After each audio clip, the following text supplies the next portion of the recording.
Hello everyone. ओशियानोग्राफी की series को आगे कंटिन्यू करते हुए आज हम देखेंगे एल नीनो क्या है, ला नीना क्या है, एल नीनो सदर्न ऑसिलेशन किसे बोलते हैं, इंडियन ओशन डाइपोल और सदर्न ऑसिलेशन जो इंडेक्स है, इन सभी को हम डिटेल में एग्जामिनेशन पॉइंट ऑफ व्यू से कवर करेंगे। इंडियन ज्योग्राफी और जो कोर ज्योग्राफी है जिसके अंदर हम पढ़ते हैं जियोमॉर्फोलॉजी, क्लाइमेटोलॉजी, ओशियनोग्राफी, इनके आप लेक्चर्स देखना चाहते हैं तो डिस्क्रिप्शन बॉक्स में लिंक प्रोवाइडेड है, आप बाकी सारे लेक्चर्स भी वहाँ पर देख सकते हैं।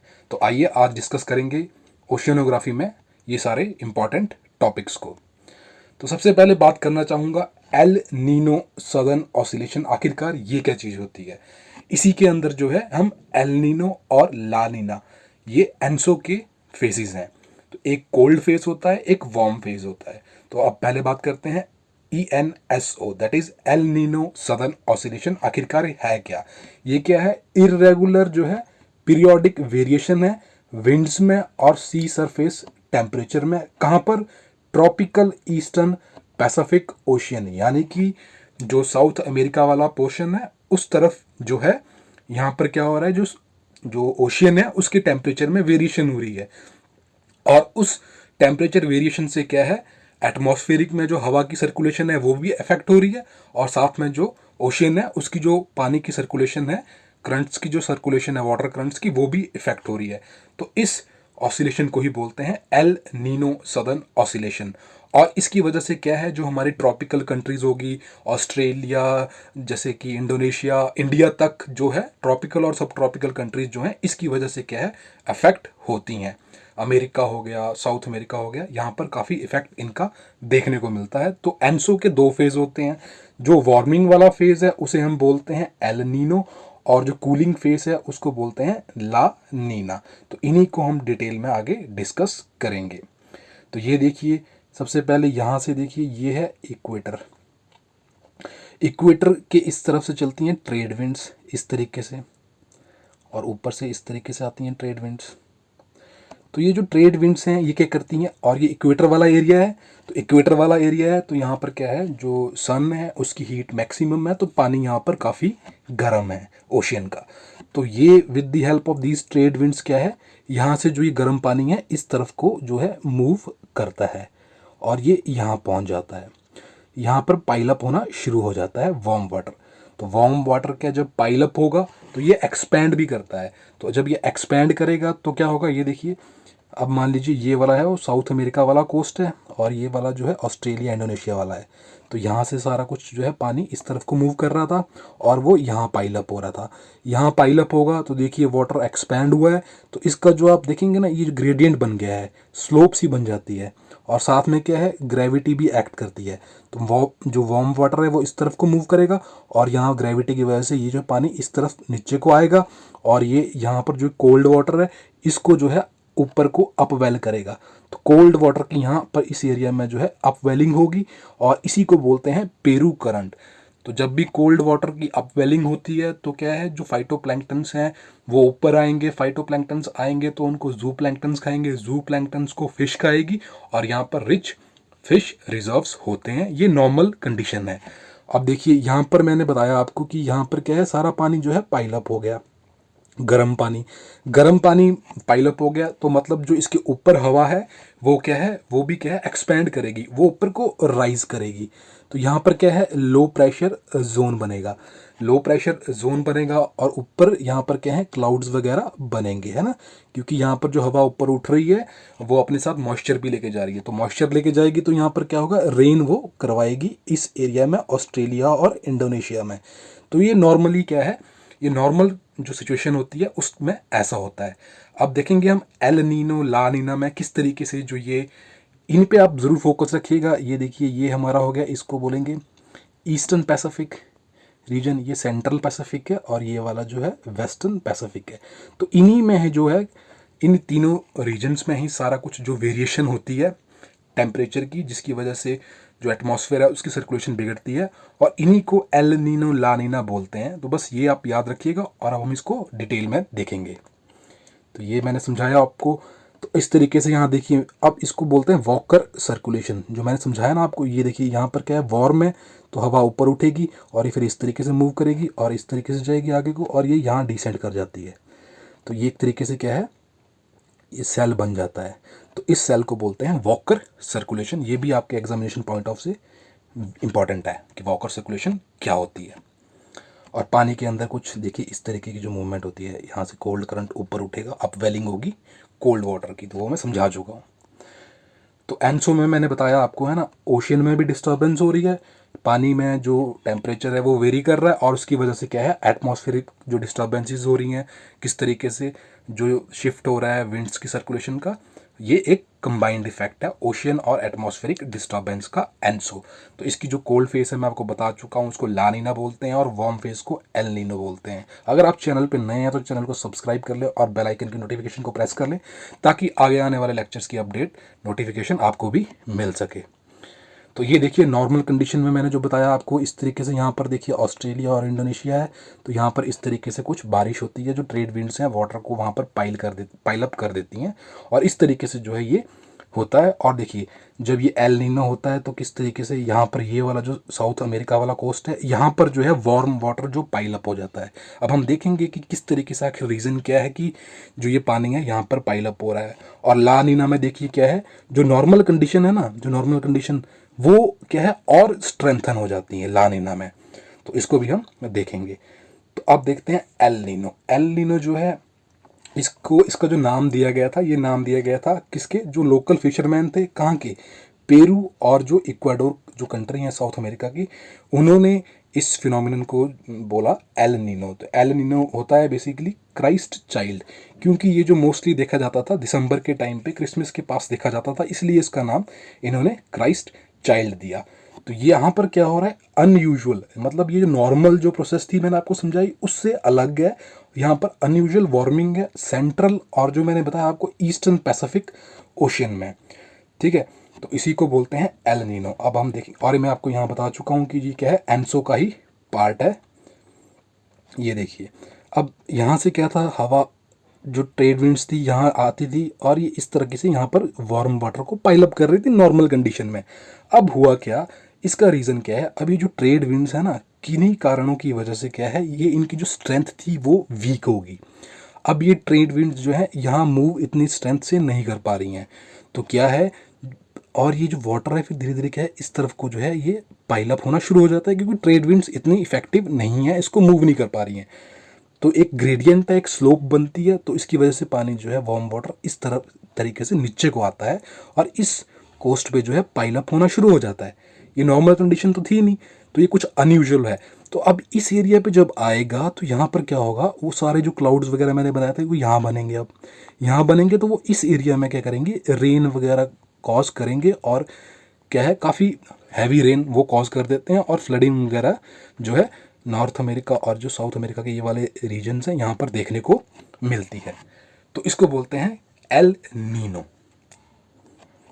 तो यही सब कुछ यहाँ लिखा है कि जो नॉर्मल कंडीशन है, किस तरीके से जो है पेरू करंट जो है फ्लो करता है साउथ अमेरिका में, और किस तरीके से जो वार्म वाटर है वो पाइल अप होता है वेस्टर्न पैसिफिक ओशियन में, ऑस्ट्रेलिया इंडोनेशिया के जगह पे, और वहाँ पर जो है बारिश करवाता है। और जो कोल्ड करंट है पेरू, वो किस तरीके से अपवेल होके साउथ अमेरिकन जो कोस्ट है वहाँ पर फ्लो करता है पेरू के पास। तो यही लिखा हुआ है। और जब इसका उल्टा होता है तो जो वार्म एरिया है वो कहाँ बन जाता है, साउथ अमेरिका में। तो वहाँ पर क्या है, टोरेंशियल रेन होती है। टोरेंशियल रेनफॉल का मतलब होता है कि जो डाउनपोर हो रहा है बारिश का वो बहुत ज़्यादा तेज़ है। तो जब एल नीनो वाली कंडीशन होती है तो उस टाइम पे साउथ अमेरिका में क्या है, टोरेंशियल रेनफॉल होते हैं, और वहाँ पर क्या है, स्टॉर्म्स भी आते हैं। ये लोकली, मतलब ये यूजुअली जो है साउथ अमेरिका वाला जो साइड है, आपको पता ही है, वहाँ पर पेरू करंट फ्लो करता है। जो पेरू करंट कोल्ड करंट है, तो कोल्ड करंट जहाँ जहाँ फ्लो करता है वहाँ तो डेजर्ट बनते हैं। तो अटाकामा डेजर्ट आपने देखा ही होगा, ये देखिए, ये रहा पूरा पेरू, बोलीविया और चिली में जो है अटाकामा डेजर्ट है। तो यहाँ से जो पेरू करंट फ्लो करता है, तो ये कोल्ड करंट है, तो इसके आसपास वाला एरिया क्या है, डेजर्ट है। तो अब देखिए डेजर्ट वाले एरिया में भी क्या है, एल नीनो की वजह से क्या है, टोरेंशियल रेनफॉल हो रही है और यहाँ पर भी फ्लडिंग होती है। तो कितना अपोजिट हो गया है। जो एल नीनो है ये इंडियन जो मॉनसून है उसको भी इफ़ेक्ट करता है, हम इसको भी देखेंगे। अब देख लेते हैं एक बार कि इसके कॉन्सिक्वेंस क्या हैं। तो मैंने बताया आपको कि डिस्ट्रक्टिव फ्लडिंग करेगा यूएसए और पेरू वाले जो रीजन्स हैं, सदर्न सदर्न यूएसए का पार्ट और जो पेरू वाला एरियाज़ है वहाँ पर डिस्ट्रक्टिव फ्लडिंग होगी इसकी वजह से। और अब देखिए यहाँ पर बहुत इंपॉर्टेंट है, आपने सुना होगा ऑस्ट्रेलिया में फायर्स लग जाती होती हैं, जंगलों में आग लग जाती है, बहुत ही भीषण आग होती है वो। तो अब क्या है, वो इसी की यही कारण है एल नीनो उसका, ठीक है। तो क्या है, अब देखिए यहाँ पर क्या होगा, उस तरफ तो नॉर्मल कंडीशन में वो बारिश करवा रहा था, है ना, वेस्टर्न पैसिफिक में पानी वहाँ पाइल अप हो रहा था और वो इंडोनेशिया और ऑस्ट्रेलिया में पानी की वजह से बारिश हो रही थी। लेकिन एल नीनो में क्या हुआ, उल्टा हो गया। अब वो बारिश चली गई है ईस्टर्न कोस्ट में, तो वहाँ पर क्या है, ड्रॉट पड़ जाएगा ऑस्ट्रेलिया में। तो वहाँ ड्रॉट पड़ेगा तो सूखा सूखा हो जाएगा सब कुछ, और वहाँ पर क्या है, चांसेस हैं कि फॉरेस्ट फायर लग जाए फ्रिक्शन की वजह से, क्योंकि हीट वहाँ पर बहुत ज़्यादा हो जाती है। तो गर्मियों में वहाँ पर क्या है, आपको डेवास्टेटिंग फायर्स देखने को मिलती है ऑस्ट्रेलिया वाले इलाके में, ये एल नीनो की वजह से होता है। और एल नीनो जो है वो एडवर्सली इफेक्ट करता है इंडियन मानसून को, और इसकी वजह से जो इंडियन मानसून है उसमें डेफिसिट आता है। तो हम देखेंगे कि इंडियन ओशन डाइपोल और एल नीनो जो मिलके किस तरीके से इंडियन मानसून को अफेक्ट करते हैं। और जो विंटर्स हैं वो कनाडा के वाली जो विंटर्स होंगी वो थोड़ी माइल्ड हो जाएंगी, क्योंकि वहाँ पर क्या है, अब जो ओशन का पानी है वो वार्म है उस तरफ सारा एल नीनो के टाइम पे, तो जो विंटर्स हैं वो थोड़ी माइल्ड हो जाएंगी। और साथ ही जो अटलांटिक ओशन है उसमें जो ट्रॉपिकल साइक्लोन्स आते हैं वो थोड़े कम हो जाएंगे। लेकिन ये क्या है, ईस्टर्न और जो सेंट्रल पैसिफिक जहाँ पर ये गर्म पानी है वहाँ पर जो है ट्रॉपिकल साइक्लोन्स जो हैं ज़्यादा बनना शुरू हो जाएंगे। तो साइक्लोन बनने के लिए हमेशा एक जो मेन रिक्विजिट जो कंडीशन होती है वो क्या है कि पानी का टेम्परेचर जो है मोर देन 27 डिग्री सेल्सियस जब होगा तो क्या है, इनकी फॉर्मेशन होती है। तो अब एक चीज़ और देख लेते हैं यहीं पर साथ साथ एल नीनो के साथ। तो एल नीनो का आपको क्लियर हो चुका होगा, अब देखते हैं एल नीनो मोदोकी आखिरकार ये क्या टर्म है। इसमें क्या होता है, जो वार्म वाटर है वो पाइल अप कहाँ हो जाता है, centre of the Pacific ocean में। वो ईस्टर्न कोस्ट में पाइल अप नहीं हो रहा है, एल नीनो मोदोकी में वो सेंटर में जो है पाइल अप हो रहा है, जिसकी वजह से क्या है, जो रेन वगैरह होगी वो कहाँ होगी, centre part of the Pacific में होगी। और जो ईस्टर्न और जो ये वेस्टर्न पार्ट है ना, ये इन पे कोई भी रेनफॉल यहाँ पर हमें देखने को नहीं मिलेगी एल नीनो मोदोकी में। तो ये देखिए एल नीनो में इस तरफ जो ये जो है साउथ अमेरिका वाला, इस तरफ जो है रेन वगैरह हो रही थी काफ़ी। लेकिन एल नीनो मोदोकी में क्या है, सेंटर वाला एरिया में वाटर पाइल अप हो जाएगा और ये सेंटर में ही जो है रेन कॉज करेगा। ये वेस्टर्न और जो ईस्टर्न वाले कोस्ट हैं यहाँ पर कोई बारिश नहीं होगी, इसे बोलते हैं एल नीनो मोदोकी। बात करूँ ला नीना की, तो ये है अपोजिट टू एल नीनो है। इसे जो है गर्ल चाइल्ड भी बोला जाता है, ये एक स्पेनिश वर्ड है जिसका मतलब है गर्ल चाइल्ड। अब ला नीना में क्या है, जो नॉर्मल कंडीशन थी ना, जो मैंने आपको बताई थी कि जो वेस्टर्न कोस्ट है वहाँ पर वाटर जो है पाइल अप होता है, वार्म वाटर, तो ये वाली जो कंडीशन है ये स्ट्रेंथन हो जाती हैं। जो ट्रेड विंड्स हैं उनकी जो स्पीड है वो बढ़ जाती है ला नीना वाली कंडीशन में। और एल नीनो में अपोजिट था, तो जब इनकी जो पावर और स्ट्रेंथ बढ़ेगी ट्रेड विंड्स की, तो ये ज़्यादा वाटर क्या है वहाँ पर पाइल अप करेगी, वार्म वाटर। तो वार्म वाटर जितना ज़्यादा पाइल अप होगा, एटमॉस्फेरिक डिस्टर्बेंसेस उतनी ज़्यादा होंगी, वहाँ पर उतना ज़्यादा लो प्रेशर बनेगा, उतने ज़्यादा क्लाउड्स ऊपर आसमान में बनेंगे, उतनी ज़्यादा बारिश नीचे होगी इंडोनेशिया और ऑस्ट्रेलिया वाले एरिया में। तो वहाँ पर क्या है, फ्लडिंग भी होती है इसी रीजन से। तो बस ला नीना में आप याद रखिएगा, जो नॉर्मल जो कंडीशंस होती हैं ना वही यहाँ पर जो है स्ट्रेंथन हो जाती हैं। तो ये देखिए ये सारा वाला एरिया जो है बारिश महसूस करेगा और यहाँ पर जो है काफ़ी ज़्यादा ठंड हो जाएंगी। जो नॉर्मल जो कंडीशन में जो चीज़ें होती थी वो सीवियर हो जाएंगी। बस ला नीना में यही होता है। अब देखिए मैंने बताया आपको रीज़न, मैं आपको बता चुका हूँ कि स्ट्रेंथ जो है ट्रेड विंड्स की वो बढ़ जाएगी, और जो ऑस्ट्रेलिया वगैरह साइड है वहाँ पर क्या है, आपको हैवी रेनफॉल देखने को मिलेगा। साउथ अमेरिका का जो वेस्ट कोस्ट है वहाँ पर जो है वो काफ़ी ठंडा पानी, काफ़ी कूल वाटर वहाँ पर आ जाएगा। तो कूल वाटर आएगा तो मैंने बताया था आपको, जब कोल्ड वाटर अपवेल होता है ना तो क्या है, फाइटोप्लैंक्टन जूप्लैंक्टन वगैरह का अच्छा ग्रोथ होता है, और वहाँ पर फिशिंग इंडस्ट्री जो है बहुत अच्छी तरीके से फ्लरिश करती है। तो इस दौरान जो है गुड फिश रिजर्व्स जो हैं हमें देखने को मिलते हैं। जो है ये ईस्टर्न कोस्ट है पेरू वाला, यहाँ पर अच्छे रिजर्व हमें मिलते हैं। एज ए कॉन्सिक्वेंस ऑफ ला नीना, जो ऑस्ट्रेलिया और इंडोनेशिया है यहाँ पर क्या है, हैवी रेनफॉल होती है और कई बार तो फ्लड्स भी आ जाते हैं। तो ये है वो।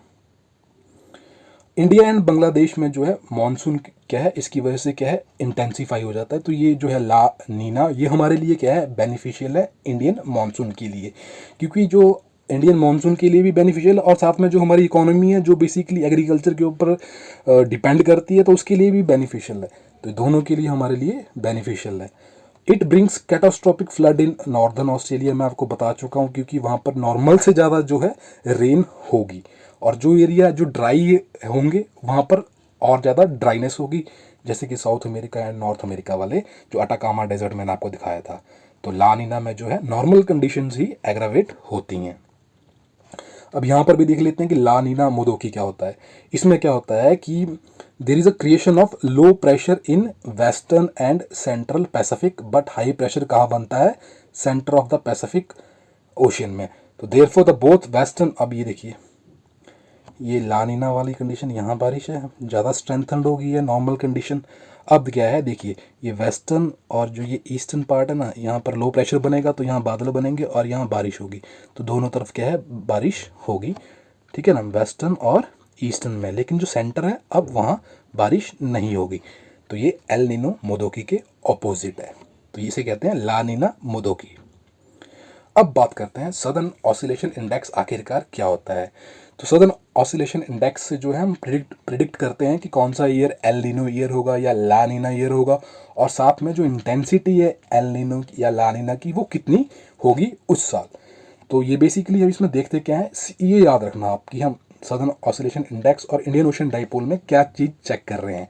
तो SOI में हम देख रहे हैं सी लेवल का जो प्रेशर डिफरेंस है, कहाँ कहाँ, वेस्टर्न पैसिफिक में हम देखते हैं ताहिती एक आइलैंड है, कहाँ पर, फ्रेंच पॉलिनेशिया में, और ईस्टर्न जो सेंट्रल पैसिफिक, ईस्टर्न और जो सेंट्रल पैसिफिक के लिए हम देखते हैं जो डरबन है वहाँ पर। अब ये देखिए ये रहा ताहिती, ठीक है, इसको हम मानते हैं ईस्टर्न पैसिफिक के लिए। पता चलता है हमें कि जो ये ईस्टर्न पैसिफिक है यहाँ पर किस तरीके का जो कंडीशन है, पानी किस तरीके से है, तो इसलिए हमने ताहिती को चूज़ किया जो कि फ्रेंच पॉलिनेशिया आइलैंड का पार्ट है। और ये देखिए ईस्टर्न और सेंट्रल, जो ईस्टर्न और जो वेस्टर्न और जो सेंट्रल जो ये पैसिफिक ओशियन है, इसको हम रिप्रेजेंट करते हैं डार्विन के थ्रू। तो यहाँ पर अब जो भी प्रेशर का डिफरेंस होगा सी वाटर का, मैंने बताया ना आपको, ये याद रखिएगा सी लेवल प्रेशर डिफरेंस कितना है इन दोनों जगहों में, इसको हम सदर्न ऑसिलेशन इंडेक्स में देखते हैं। अगर ये जो डिफरेंस है लगातार जो है नेगेटिव रहे, बिलो -7 आए, तो क्या होगा, एल नीनो का एपिसोड होगा, ठीक है। सस्टेन्ड नेगेटिव वैल्यू बिलो -7 जो रिप्रेजेंट करेगी वो एल नीनो वाला एपिसोड बताएगी। और ये जो वैल्यू है अगर पॉजिटिव रहे और हमेशा जो है +7 के ऊपर ही रहे, तो ये जो है ला नीना एपिसोड को शो करेगी। और जब ये -7 से लेके +7 के बीच में रहेगी तो जो है नॉर्मल कंडीशन रहेंगी।